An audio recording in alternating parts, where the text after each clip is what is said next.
Hola a todos, bienvenidos a un nuevo vídeo y hoy os traigo otro Mega Murders. Espero que os estén gustando este tipo de vídeos. No sé si están teniendo la acogida que esperaba que tuvieran porque esto como que estoy viendo que aunque cuando veis el vídeo lo veis hasta el final, no están teniendo como tantas visualizaciones. Entonces yo os quiero preguntar si os están llegando bien estos episodios, si os llegó bien el otro, si lo pudisteis ver en vuestro feed de YouTube de manera adecuada, o pues qué pasó, si nos llama atención la portada, etcétera, etcétera. Y sabéis que yo pues estoy abierta siempre a que me digáis que puedo mejorar en este tipo de cosas. Pero bueno, no me quiero enredar con esta introducción porque aquí hemos venido a escuchar el siguiente caso de hoy. Hoy os traigo otro caso curiosamente relacionado con un sanitario, no lo hago aposta, o sea, me han venido un poco así. Y no sé, también era un caso del que me apetecía hablar realmente porque creo que tampoco se trató tanto, tampoco es un caso tan antiguo y no sé, me apetecía hablar de ello. Si queréis saber por qué me apetecía hablar de ello, por qué me toca de manera personal, pues hablaremos un poco de esto al final del vídeo. Sabéis que al final de los vídeos suelo hacer un poco de reflexión y hablar un poquito de estos temas y sacarle un poco el jugo ético al caso es. Entonces, bueno, que no quiero enredarme demasiado en esta parte y que pues se ha dado así, que otro caso sobre una persona sanitaria, dejé entre comillas, porque esta persona la verdad que formación sanitaria tenía poca, pero bueno, vamos a aceptar barco. Y bueno, pues empezamos con el caso del celador de Olot. Nos dirigimos el 17 de octubre del 2010, que como digo, no es un caso tan antiguo. Es verdad que han pasado 13 años, pero no es tan antiguo como otros casos en los que habéis escuchado hablar. Estamos en un hospital de Olot, que es un pueblo creo que pertenece a Girona. Entonces en esa zona del hospital llega una mujer que se llama Paquita Gironès, tiene 89 años, es una mujer pues ya mayor, con muchos problemas de dependencia, problemas de movilidad, etcétera. Y llega prácticamente agonizando, simplemente pues llega allí y hay poco que puedan hacer por ella porque finalmente fallece. La doctora que la atiende muy sabiamente decide que no va a firmar el alta de defunción. Cuando un médico firma el alta, como lo que es el certificado de defunción, lo que está diciendo es que esa persona ha muerto por causas naturales o por relacionado con sus patologías. Pero esa doctora vio unas marcas alrededor de la boca de Paquita que no le casaban con una muerte natural. Entonces decide no firmar ese parte. Eso en un principio pues le llega pues lo típico, dicen, bueno, pues haremos una autopsia para descartar, pero no, como que no le dieron como excesiva importancia, ¿no? Como que ni siquiera se llamó a la policía al momento, era como, bueno, pues a esta doctora le parecía algo raro, pero que quizás pues tiene estas marcas, pues la propia agonía, etcétera, etcétera. La sorpresa se iba al forense, cuando le hacen la autopsia ven que en toda lo que es la mucosa oral, esofágica y gástrica tiene heridas de o haber ingerido algún tipo de cáustico, alguna cosa así, pues algún tipo de detergente o algo así de este estilo, ¿no? Que están toda esa mucosa erosionada. Así que pues nada, rápidamente avisan a la policía y deciden investigar un poco qué ha pasado. Esta mujer, Paquita, no estaba con su familia, estaba en un geriátrico, es la manera adecuada de decirlo, es que me parece incluso como despectivo, pero creo que se llama geriátrico. Y estaba en un geriátrico, pues en un geriátrico llamado La Caridad, donde estaba en principio pues ahí supone que bien atendida. Entonces la policía empieza a investigar este caso. En un principio pues pensaban que, o sea, como que ese caso tampoco llegaría a nada, ¿no? En primer lugar se descarta o hablan con la gente de ese geriátrico y preguntan si existía la posibilidad de que Paquita se hubiera levantado, hubiera ido al cuarto de limpieza a ingerir la lejía o lo que fuera y que se hubiera suicidado, ¿no? La gente de ahí pues dicen, lo descartan, la familia también lo descarta. Ella era una mujer con problemas de movilidad, entonces era imposible, que tenía que ir en silla de ruedas, era imposible que ella fuera y tomara eso de manera consciente. Entonces empiezan a investigar. También cuentan los policías que cuando iban allí a investigar a este sitio, a La Caridad, tampoco se imaginaban que iban a destapar lo que iban a destapar y que se iba a encontrar lo que se iba a encontrar finalmente. Entonces van como que se dividen en dos grupos los policías, en los policías que van al geriátrico a mirar las cámaras de seguridad, a ir mirando las cámaras, porque en este sitio había unas cámaras de seguridad. Las cámaras de seguridad no estaban en las habitaciones, no suelen estar en las habitaciones, ese tipo de centros, pero las cámaras suelen estar en pasillos de distribución como para ir controlando. Entonces, van allí, empiezan a mirar las cámaras, tic, tic, tic. Y otro grupo cita al personal de este centro para ir hablando con ellos de, pues, en plan, pues, qué estaban haciendo, etcétera, etcétera, ¿no? La gente que estaba en ese momento de turno cuando ocurrió de Paquita. Entonces, pues lo primero que hablan con una señora, y la segunda persona con la que hablan, claro, mientras están hablando, lo que hacen, mientras unos están declarando, la policía de cámaras va chequeando, les va contestando, o sea, hay como una conexión, una comunicación directa entre los que están entrevistando al personal del asilo. Es que el asilo es una como más, me suena como aún más despectivo, así que creo que sí, lo seguiré llamando geriátrico. O centro residencial de personas mayores, pero esto es como muy largo, ¿no?, de decirlo, pero bueno, nos entendemos así. Entonces, una residencia de ancianos me parece muchísimo mejor, muchísimo menos, es que geriátrico, no sé, I feel como un poco despectivo al respecto. Bueno, seguimos. En este caso, pues lo que, bueno, miran y entonces miran las cámaras, había como una comunicación, como hemos dicho, directa entre los que estaban hablando con el personal, como que los que estaban mirando las cámaras. Entonces hablan con una señora, simplemente pues corroboran que efectivamente Paquita no se puede levantar, iba en silla de ruedas y tal. Y ven con lo que tiene esta señora, lo que contaba que estaba haciendo en ese momento, encaja con lo que hacían las cámaras. Vale, ok. Entonces la segunda persona que va a hablar con la policía se llama Joan Vila. Joan Vila pues empieza a contar su historia, tal, lo que estaba haciendo él, y cuando le preguntan si él estuvo con Paquita, él dice que no estuvo con Paquita en ningún momento. Y la policía empieza a notar algo raro, porque esta persona pensaba demasiado sus respuestas, estaba como muy... Iba como unas respuestas como tardaba en contestar, y veían a ellos que no les gustaba. Y cuando empiezan a hablar con los de las cámaras le dicen, a ver, este tío te está mintiendo. Se ve como claramente él entra en el cuarto de limpieza y luego va al cuarto de Paquita. O sea, era como... O sea, muy sospechoso, o sea, blanco y en botella, en este caso era lejía. Entonces, pues, van y le dicen, ¿qué está pasando? Joan ya se da cuenta que cuando la policía empieza a decirle esto no encaja con lo de las cámaras, él ya, pues, simplemente declara que efectivamente él mató a Paquita. Y sí, o sea, estamos como a muy poco que hemos empezado el vídeo, 5 minutos, y ya sabemos quién es el asesino. Pero es que este caso solo acaba de empezar. Lo detienen, esa noche en prisión, él, cuando le preguntan por qué ha hecho eso, pues él comenta que pues Paquita estaba sufriendo mucho, tenía muchos problemas de salud, y él pues pensaba que con ese hecho estaba haciendo algo bueno. Lo llevan al día siguiente a la residencia de ancianos, a la Caridad, a que pues a reconstruir un poco los hechos, y empiezan a preguntarle, pues eso, cuenta que él fue a la... O sea, él cuando lo cuenta la verdad es que no... Está como bastante confuso, y dice como que tiene lapsus, que no se acuerda, que lleva unos días bebiendo mucho. Entonces él cuenta que bebió calimocho, no sé si sabe si antes o después, es que él dice que no lo sabe, ¿no? Simplemente que él iba borracho. Bueno, borracho, ¿no? Yo creo que también esto lo dice como para, como para buscar un atenuante y querer explicar ese lapsus de memoria que no tiene. Él dice que fue hacia la habitación de limpieza. Cuando le piden que concrete el tipo de producto que utilizó, pues no se acuerda, creen que es lejía. Cogió una jeringuilla, rellenó y luego fue a la habitación de Paquita y le dio la jeringuilla y se piró. Entonces la policía, él estaba como muy mal, como muy compungido, que él pensaba que lo hacía por el bien de ella, que no quería hacerle daño, no sé qué. Entonces le preguntan, oye, ¿tú crees que se puede haber muerto alguna más, o sea, has matado alguna más de esta manera? Y él, es que dice, no, bueno, y si lo he hecho no me acuerdo. Y yo, ay, esta persona de verdad, es que otro cínico, esta persona es otro cínico. Es que de no.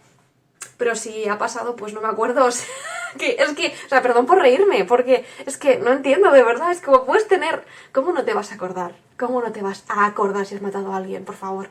Y encima es que, no sé, es una persona que os recomiendo que lo veáis, estas son imágenes, son vídeos están en el documental que hizo Crims sobre este caso, entonces yo os recomiendo que lo veáis, aunque no entendáis catalán, los pedazos, o intentéis buscar los pedazos donde se ve a él haciendo reconocimiento de hechos, porque es como ver la dualidad de una persona. Y hay uno de los policías que escuché, eso que he estado leyendo, que lo definía como Gollum, porque es una persona que narra las cosas como llorando y con una fragilidad y que no sé qué, y de repente está en plan, bueno, pues sí, pues quizás la... ¿Sabes? Como que en plan, bueno, pues a lo mejor me la cargué, o sea, no sé. ¿Ves como unas cosas en esta persona que no encajan? Que hay algo ahí que no está como bien cerrado, ¿no? En esta persona en cuanto a personalidad que no acaba de encajar. Bueno, entonces, antes de seguir con el caso, que imagináis que pues hay más, vamos a hablar un poco de quién era esta persona, de quién era Joan Vila y qué pasó con él y qué acabaron encontrando con él, pero es eso, antes de seguir con esta persona, que era un personaje, bueno, es un personaje porque sigue vivo, vamos a mirar un poco qué fue de su vida, qué fue de su infancia y por qué podemos intentar deducir por qué acabó haciendo lo que hizo. Vila nació en 1965 en un pueblecito de Barcelona, de estos de que creo que le tocaba como a Girona, ese pueblecito se llama Castellfollit de la Roca, o sea, es un pueblecito pequeñito. No tuvo una buena infancia porque no se sentía...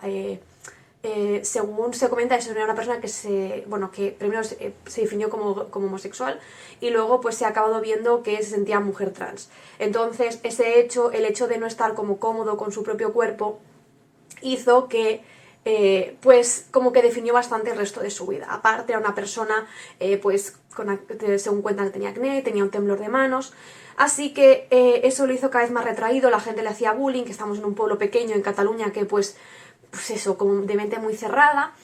Y pues cuentan eso, que era una persona bastante insegura, retraída, sin muchos amigos. Pero bueno, como que él fue haciendo su vida y de hecho cuentan como que tiene un buen como, momento para él o según cuentan sus amigas, a eso de los 20 años, pues como que lo definen como una persona normal, amigable.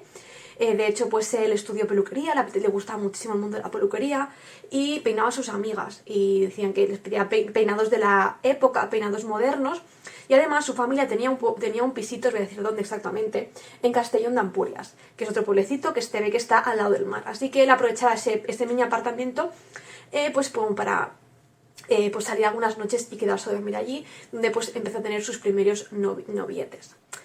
Pero a raíz entre sus 20 y sus 30 parece que hay ahí alguna ruptura vital en él, donde las cosas no le acaban de ir bien. No se sabe exactamente por qué, abrió una peluquería y la peluquería aparentemente iba bien, pero tuvo que cerrar de repente. Y yo creo que eso fue como el antes y el después. Psicológicamente empezó a ir peor, empezó a cambiar de trabajo muchísimo y como que no tenía una estabilidad laboral, ninguno de sus trabajos le gustaba, empezó a ir al psiquiatra por su depresión, el no encontrarse bien. Y más, o sea, no lo he visto en muy pocos sitios, pero en un sitio sí que leí que al psiquiatra lo acompañaba su madre. Era una persona como muy ligada a sus padres. Entonces, pues se detectó un trastorno obsesivo compulsivo y ahí seguía. Y además él cuenta, pues en muchas noticias leí que él tenía un temblor de manos que le acomplejaba muchísimo y de hecho él dice que trabajó de camarero, tuvieron que despedir por el temblor de manos. Pero la gente que lo conoció en esa época dice que tampoco era una cosa tan llamativa, pero a lo mejor a él eso le afectaba muchísimo. En su vida adulta se fue definiendo como una persona como cada vez más solitaria, más aislada, con pues, un maniático del orden, la manera de hacer las cosas, y también acababa abusando de fumar y de beber y era muy adicto a las bebidas energéticas. Así que pues ya cuando fue, pues después de cambiar tantos trabajos, al final se parece que acaba haciendo una especie de curso de auxiliar de enfermería, pero no he visto ningún sitio que fuera auxiliar de enfermería de verdad. Pone que hizo una formación en auxiliar de enfermería. Empezó a trabajar en una residencia privada que se llamaba El Mirador de Bañolas y pues le fue muy bien, le gustó mucho y luego después de unos meses trabajando ahí se cambió y empezó a trabajar en La Caritat, que era pues otra residencia de ancianos. Allí lleva eso, pues, unos años, creo que empezaron el tema de los asesinatos cuando lleva ya 3 años y medio trabajando ahí, es decir, que estuvo bastante tiempo trabajando ahí. Y él contaba a su círculo cercano de que pues, a él le gustaba mucho ese trabajo, que había encontrado su vocación después del tema de la peluquería y que le gustaba mucho y de hecho pues las ancianas estaban muy contentas con él porque las peinaba, les pintaba las uñas y sus compañeros también describían que era una persona pues encantada con el trabajo, que era pues siempre se quedaba más tarde, cuando alguien fallecía él mostró y expresó que le gustaba todo el tema de la tanatopraxia, es decir, el arreglar los cuerpos una vez han fallecido pues para que estén como más visibles para la familia. Ahora esta afición pues se ve que tenía como unos una motivación detrás de eso y que no era simplemente pues el hecho de que le gustara realizar ese tipo de actuaciones, de actividades. Regresando a nuestra historia principal, Joan Vila habla con su abogado y le dice que quiere hablar, quiere declarar pues que ha habido más muertes. Es decir, él facilitó un poco el trabajo porque lo declaró él mismo, pero tampoco era tan raro, o sea, la policía ya se imaginaba que se había encargado de terminar con la vida de otras señoras, porque esa misma semana, voy a decir los nombres bien, Sabina Mas Llorens y Montserrat Guillamet eran dos señoras que habían muerto en condiciones muy parecidas, con un sufrimiento parecido. Entonces ya estaban un poco sospechando, pero bueno, él lo quiso decir y efectivamente él contó que había utilizado el mismo modus operandi, el de utilizar pues productos de limpieza con una jeringuilla, o sea, terrible, terrible, de verdad. Además tuvo el cinismo en el caso de Sabina, porque tenía una relación muy estrecha con esta señora, que fue al funeral o al velatorio y se quedó con la familia más cercana. O sea, cuando todo el mundo se fue, se quedó con la familia cercana velando a esta señora, o sea, los abrazó. Es que me parece, imagínate que eres la familia de esta señora, luego te quedas en plan, perdona, o sea, qué cínico, o sea, qué cínico. También cuenta la sobrina de esta mujer, no recuerdo si era la sobrina o la hija, pero comentan que el señor del tanatorio, donde estuvo ahí, le dijo, oye, tu madre tuvo que utilizar bomba de oxígeno porque tiene marcas en la boca que no hemos podido tapar con el maquillaje. Entonces, eso ya era como sonaba raro. Y también cuentan los familiares de Montserrat Guillamet, la otra señora, que también es terrible, que esa señora sí que tuvo que requerir mascarilla de oxígeno. Y que intentaba arrancársela, y claro, ellos le decían, no te la quites, no sé qué. Y ahora ellos cargan con la carga de decir, jolinas, que a lo mejor intentaba comunicarse conmigo, a lo mejor estaba sufriendo porque tenía este ardor dentro de la boca y no podía decir nada. Bueno, ya os digo, o sea, también alguna de ellas, no recuerdo cuál, una de las hijas también contaba, se explicaban esas expectoraciones de líquido, un líquido espeso, transparente, que realizaban las señoras. O sea, es que son relatos de verdad muy fuertes.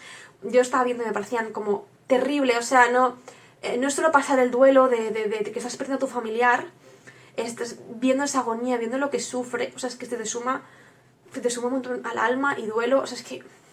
O sea, yo estaba leyendo, de verdad, me estaba removiendo el estómago, porque digo, qué mal, no, es que no me lo quiero ni imaginar el dolor de estas familias. La policía sigue investigando a este hombre, aunque ya en este momento cuenta con 3 asesinatos a su espalda, y encima con el agravante del sufrimiento que conllevaron.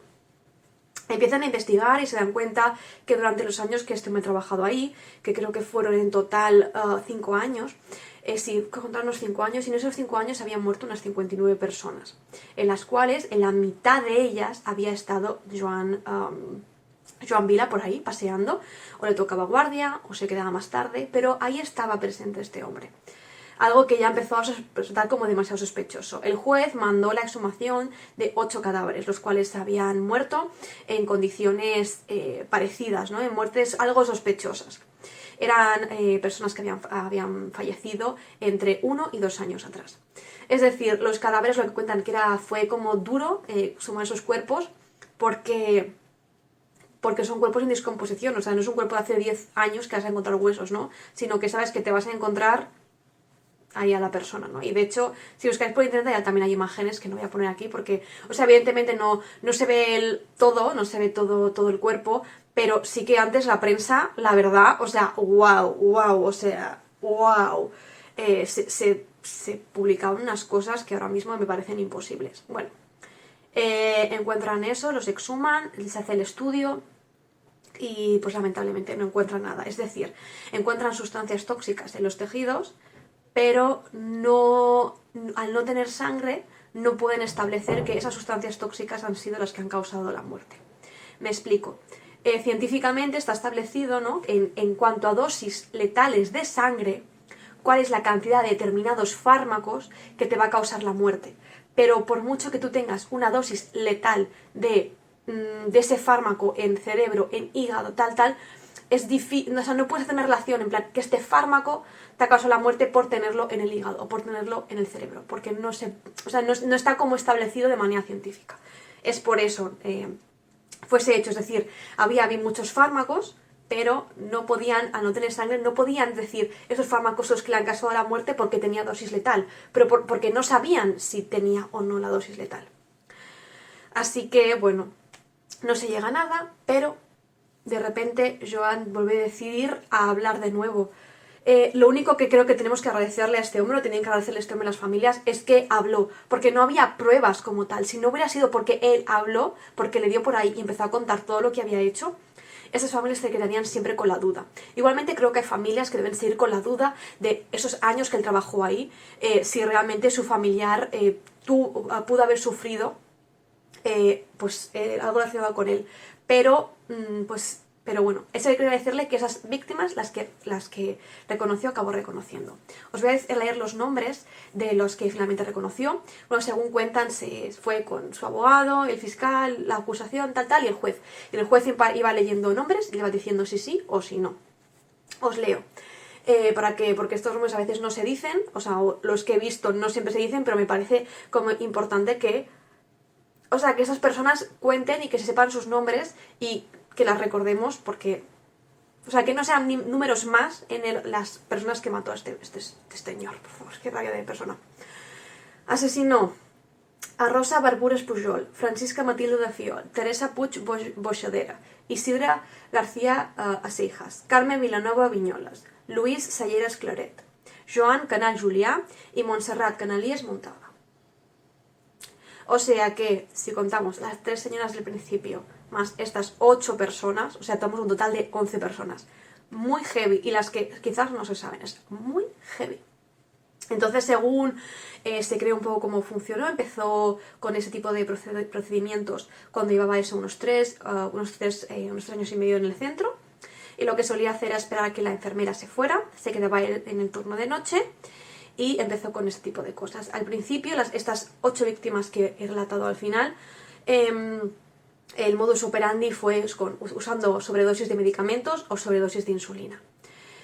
Y luego las 3 últimas ya, con ese ensañamiento y con ese sufrimiento de haberles dado el producto de limpieza. Y es como irónico que el hecho de que él escalara como asesino, el hecho de que él les diera ese extra de sufrimiento a las víctimas fue que lo que lo descubrió finalmente y fue lo que apuntó a él, porque si hubiera seguido con el operandi de barbitúricos, que es lo que está utilizando, o la insulina, seguramente no lo hubieran descubierto hasta muchísimo tiempo después. También me parece como curioso y como digno de remarcar que casi todas las víctimas eran mujeres, no sé si lo habéis visto, me recuerda, me da un point esto a El silencio de los corderos, realmente, porque, no sé, realmente él tenía eso de que se sentía mujer trans, que él se sentía mujer, y luego, pues, realmente el ensañamiento y contra quién iba eran las mujeres. No sé si... No sé, acabo de aclarar, tampoco quiero ya aventurarme a jugar a psiquiatra porque no es mi campo, pero si había algo ahí, ¿no? Algún tipo de odio hacia las mujeres por eso mismo. No sé si es que era por odio o porque al relacionarse más con las mujeres por el tema de la peluquería, porque les pintaba las uñas, les tenía más aprecio y por eso a ella les quería aplicar esa eutanasia. No sé qué pensáis vosotros, me parece como curioso. Pero bueno, pasamos al juicio de este hombre. Este hombre se le juzgó por 127 años. De hecho, ya había un momento que el abogado dijo, a ver, pues sigue diciendo muerte si quieres, porque como te van a juzgar por 3, o sea, como que al máximo los años que te pueden caer son los mismos que si cuentas 3 como si cuentas 30, ¿no? Como que a partir de los 3 ya tienes pena máxima. Pero bueno, le inculparon 127 años, al parecer va a estar máximo 40 en la cárcel, y le hicieron una serie de entrevistas entre diferentes psiquiatras para establecer lo que le había pasado a esta persona o qué le pasaba por la cabeza para hacer eso, y después se llegó a la conclusión de que él se sentía mujer, y con todo este tema también contó que al final su vida había estado muy ligada con el sufrimiento, que había visto a una tía suya sufrir mucho por un cáncer de mama y tuvo una muerte muy agónica, y él consideraba que lo que estaba haciendo él era cortar el sufrimiento de esas personas. esta teoría que es que hace aguas por todos los sentidos, o sea, además él pensaba que lo que estaba haciendo no era ni ilegal. Entonces lo que le dicen en el juicio es: si tú considerabas que esto no era ilegal y que estaba bien, ¿por qué no se lo contaste a nadie? ¿Por qué no hablaste con las familias? Y si tú pensabas que estaba bien, ¿por qué tomaste esa decisión de manera unilateral? Y que evidentemente si lo que quería era aliviar el sufrimiento a las víctimas, porque las 3 últimas escogió métodos de los que era consciente que causaban muchísimo sufrimiento y agonía a estas personas. Y en la actualidad esta persona sigue cumpliendo condena, está en la cárcel, pues según cuentan, y le he estado leyendo, pues está ahí de chill, que se lleva bastante bien con el resto de sus compañeros, se lleva bien con el personal, se pasa el día en la biblioteca, empezó a hacer cerámica y recibe las visitas de sus familiares cercanos, de sus padres. De los padres tengo que comentar que, bueno, lo que he estado leyendo, ellos desde que ocurrió el crimen pues están encerrados en su casa, están como bastante hermético, el pueblo también se ha cerrado de manera bastante hermética para cuidarlos un poco. Y que pues lo que último sí que leí también es que una vez que la madre bajó a la calle, se encontró con la hija de una de las víctimas y se abrazaron y dijeron: tú eres víctima, yo también soy víctima. Me parece como bonito el que hayan podido llegar a ese punto, ¿no? de juntar emociones de tristeza y poder darse apoyo y ayuda en este punto de situaciones que son tan desagradables. Y me parece muy heavy, o sea, es que es muy heavy este caso, primero, porque no te esperas, seguro que nadie se esperaba, y menos esa doctora, que no firmó el parte de defunción, destapar todo esto. No se lo esperaba nadie. O sea, nadie se esperaba, de hecho, que fuera esta persona. También es que yo creo que es una cosa que no te lo esperas nadie, era como típica persona, típico vecino que dices, es un poco rarito, pero es majo, ¿no? O sea, no caes. Porque además en las entrevistas que recomiendo que veáis, es que no cuadra nada, o sea, no cuadra la persona como se hace pequeñita y de repente suelta unos cortes en una entrevista que le hicieron cuando ella estaba en la cárcel. Él dice que no se arrepiente de nada, que no tiene que pedir perdón a las familias porque él no ha hecho nada malo. Y ten en cuenta que esta persona, o sea, según evaluaciones psiquiátricas, sabe distinguir perfectamente el bien y el mal. Y que él seguía, o sea, después de que le hayan dicho: lo que estás diciendo no tiene ningún tipo de sentido, o sea, si de verdad pensabas que no estabas haciendo nada malo, ¿por qué no lo contabas? ¿Por qué no explicabas? Y él sigue que lo que estaba haciendo era una eutanasia, pues aliviar el sufrimiento de estas personas. No entiendo. Y además, vamos a contar de las cosas que me han dado más rabia de este caso, que me dan muchísima rabia.